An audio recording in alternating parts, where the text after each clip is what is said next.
आणि डान्समध्ये थोडंसं लिरिक्स असं होतं की त्यांना प्रेज करताना आणि गव्हर्नमेंट आणि इंडियाच्या अगेन्स्ट त्यांनी लिरिक्स वापरलेले. मग त्यामध्ये आम्ही पूर्ण लिरिक्स काढले आणि एफ आय आरमध्ये क्लिअर मेन्शन केलेलं आहे की unity and integrity of India is at danger. आणि ऑल्सो आपला सेक्शन BNS 197(1) अँड 353(1) हे दोन्ही वापरून दोघांवर गुन्हा दाखल झालेला. पुढे यांचा एक्झॅक्ट गाव कोणता आहे आणि तिकडच्या काही लिंक आहे का, अजून काही कुणाच्या ऑर्गनायझेशन्स किंवा यांना काही हेल्प आहे का, हे सखोल चौकशी आम्ही करणार आहे. मागील काही दिवसापूर्वी विश्रांती येथील शासकीय वसतिगृहातील काही विद्यार्थ्यांनी एका कार्यक्रमाचे आयोजन केले होते आणि याच कार्यक्रमात या विद्यार्थ्यांनी जो नक्षली जो हिदमा आहे याच्या समर्थनार्थ ओरे बंदूकवाला या गाण्यावर या विद्यार्थ्यांनी नृत्य केलं होतं. यानंतर हा व्हिडिओ समाज माध्यमामध्ये व्हायरल झाला आणि यानंतर पाहिलं तर या ठिकाणी आम्ही त्या समाज कल्याण विभागाचे जे सहाय्यक आयुक्त आहेत लोंढे साहेब यांच्याशी चर्चा केली. या चर्चेमध्ये त्यांनी सांगितलं की या विद्यार्थ्यांनी अनावधानपणे हे गाणं वाजवण्यात आलं आहे, याबद्दल यांना माहिती नाही आणि यानंतर 2 विद्यार्थ्यांवर गुन्हाही दाखल झाल्यात. या संदर्भात बोलण्यासाठी आपल्यासोबत झोन 4चे DCP रजनीकांत साहेब आहेत. आपण त्यांच्याकडून जाणून घ्या नेमकी काय आहे प्रकरण. 11 तारखेला जे हॉस्टेलमध्ये गाणं वाजवलं गेलं म्हणून एक सोशल मीडियामध्ये व्हिडिओ आला होता. त्या व्हिडिओ अनुषंगाने आम्ही इन्क्वायरीसाठी हॉस्टेलमध्ये गेलो होतो आणि तिकडे गेल्यानंतर आम्हाला लक्षात आलं की 2 इसम होते. त्यांनी एक गाणं लावलेलं आहे डान्ससाठी, म्हणजे नृत्यासाठी. त्यांचा थीम होता ट्रायबल थीम. त्यामध्ये त्यांनी 3 गाणं लावून एक रिमिक्ससारखं 5 मिनिटाचं गाणं लावलेलं आहे. त्यामध्ये एक आक्षेपार्ह व्हिडिओ आलेला आहे, म्हणजे गाणं होतं. मग ते आमच्या चौकशीमध्ये निघालं की 2 इसम होते जे ॲक्च्युअल इन्व्हॉल्ड आहे, जे गाणं सिलेक्ट केले आणि त्याच्या स्टेप्स सिलेक्ट केले होते.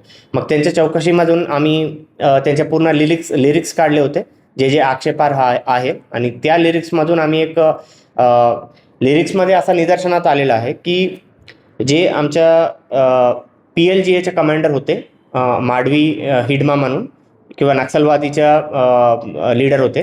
मग त्यांच्या समर्थनानं एक निदर्शनात आलेलं आहे की त्यांनी एक सॉन्ग आणि डान्समध्ये थोडंसं लिरिक्स असं होतं की त्यांना प्रेज करताना आणि गव्हर्नमेंट आणि इंडियाच्या अगेन्स्ट त्यांनी लिरिक्स वापरलेले. मग त्यामध्ये आम्ही पूर्ण लिरिक्स काढले आणि एफ आय आरमध्ये क्लिअर मेन्शन केलेलं आहे की unity and integrity of India is at danger. आणि ऑल्सो आपला सेक्शन BNS 197(1) अँड 353(1) हे दोन्ही वापरून दोघांवर गुन्हा दाखल झालेला आहे. आणि याच्या पुढे पण आम्हाला चौकशी करावं लागते की यांचं काय बॅकग्राऊंड आहे आणि त्यांचे उद्देश काय होता, हे गाणं लावून हे प्रदर्शन करण्याचा काय उद्देश येता, याचा सखोल चौकशी चालू आहे. यामध्ये अजून विद्यार्थ्यांची चौकशी होणार किंवा अधिकाऱ्यांची.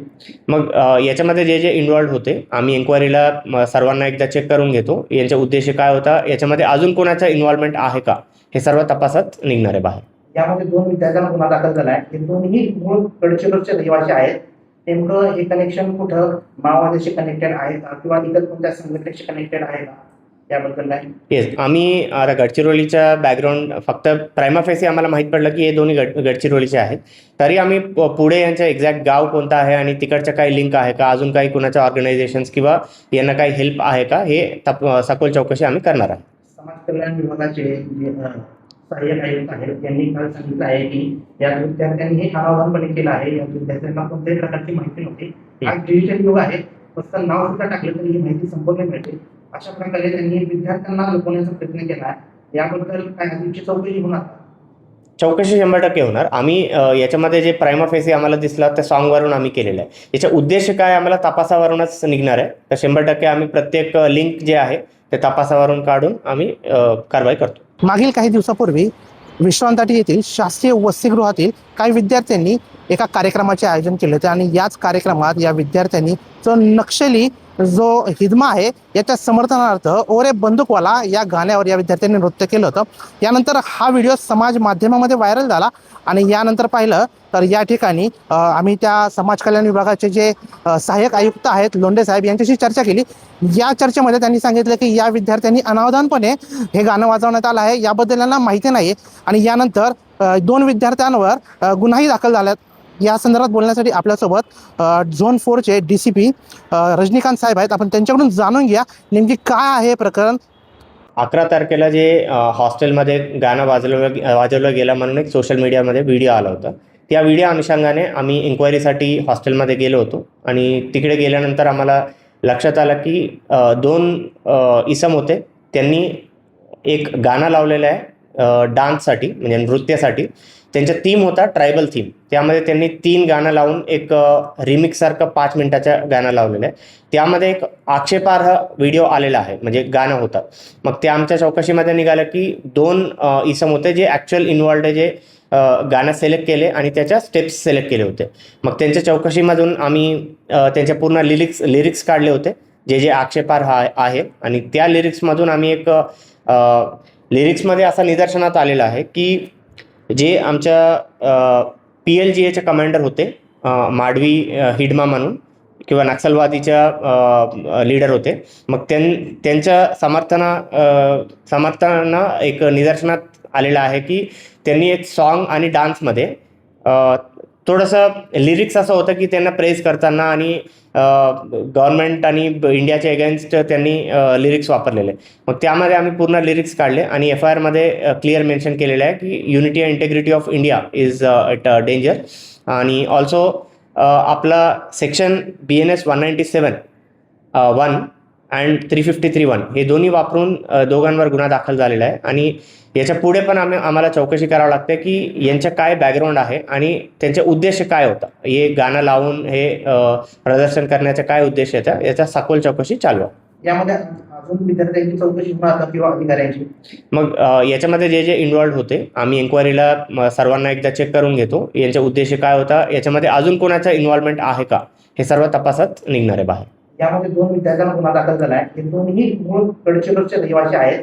नेमकं हे कनेक्शन कुठं माओवाद्याशी कनेक्टेड आहे का किंवा इतर कोणत्या संघटनेशी कनेक्टेड आहे का, याबद्दल नाही. येस, आम्ही आता गडचिरोलीचा बॅकग्राऊंड फक्त प्रायमा फेसी आम्हाला माहीत पडलं की हे दोन्ही गडचिरोलीचे आहेत. तरी आम्ही पुढे यांचं एक्झॅक्ट गाव कोणतं आहे आणि तिकडचं काही लिंक आहे का, अजून काही कुणाच्या ऑर्गनायझेशन्स किंवा यांना काही हेल्प आहे का, हे सखोल चौकशी आम्ही करणार आहे. समाज कल्याण विभागाचे जे सहाय्यक आयुक्त आहेत यांनी काल सांगितलं आहे की या विद्यार्थ्यांनी हे अनावधानपणे केलं आहे. या विद्यार्थ्यांना कोणत्याही प्रकारची माहिती नव्हती. आज डिजिटल युग आहे, फक्त नाव सुद्धा टाकलं तरी ही माहिती संपूर्ण मिळते. अशा प्रकारे त्यांनी विद्यार्थ्यांना लपवण्याचा प्रयत्न केला आहे. याबद्दल काय अधिकची चौकशी होणार? चौकशी 100% होणार. आम्ही याच्यामध्ये जे प्रायमा फेसी आम्हाला दिसला त्या सॉन्गवरून आम्ही केलेलं आहे. याचा उद्देश काय आम्हाला तपासावरूनच निघणार आहे. तर 100% आम्ही प्रत्येक लिंक जे आहे ते तपासावरून काढून आम्ही कारवाई करतो.